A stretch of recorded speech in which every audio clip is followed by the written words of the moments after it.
Hi, I'm Tom, and this is Adult Game Reviews. This week I took a look at New Antioch by the Red Mist. What originally drew me to New Antioch is the stylized Roman Colosseum fight scenes. There's just something romantic and brutal about fighting in the Colosseum, even though I know I wouldn't probably last very long. We who are about to die, salute you!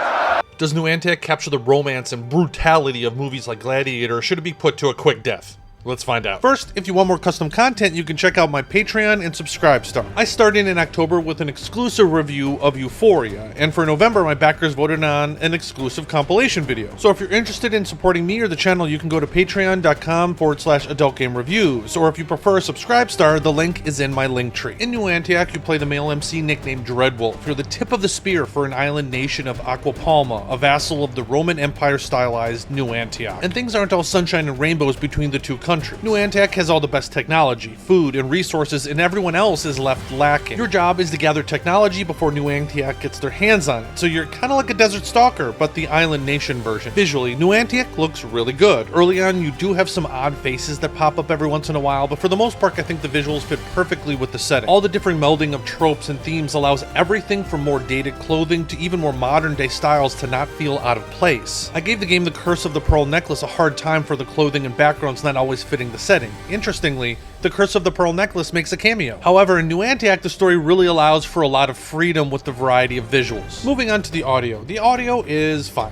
You have sound effects and at times elevator style music which fits the tone adequately. It's nothing special, but it does the job. Now onto the story. The writing was well done for the most part. There were times I forgot I was reading a story, which is exactly what you want with these types of games. I got lost in the setting and the characters and the main character. Everything about the MC is exactly what you want to find with a game like this. There's a high level of wish fulfillment, if you know what I mean.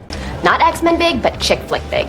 I mean, he looks like Adam Driver. He's a badass, and it's no wonder why everyone likes him. There are choices that can really change what kind of person you are. However, most of the choices really have to do with the individual paths and love interests. While many scenes played out the same way, the choices did change some of the dialogue and how people react to you. So all in all, the story, the plot, and the dialogue are very well done. Okay, let's get into all the different collection of genres. You have the post-apocalyptic. This game takes place in the near future after a great war happened.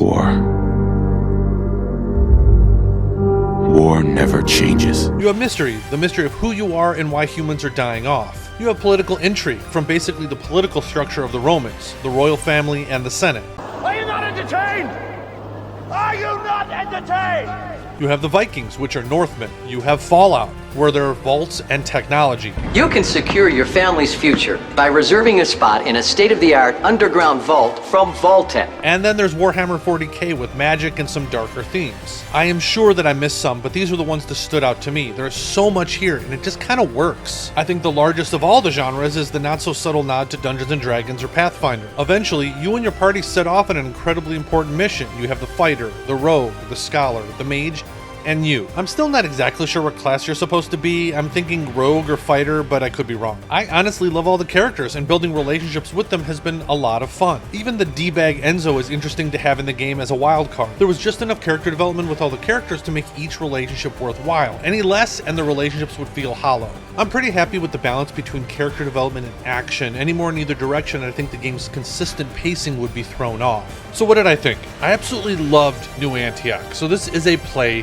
for me. I played a lot of good games lately, and New Antioch is right up there as one of my favorites. I named my own price over on itch, but I would caution that it's about 9 months between updates, so if you want to wait for the full Steam release, I don't blame you. I want to thank all my backers on Patreon and Subscribestar, and if you haven't seen my spooky game compilation, you can check it out right here. Thanks again. Until next time.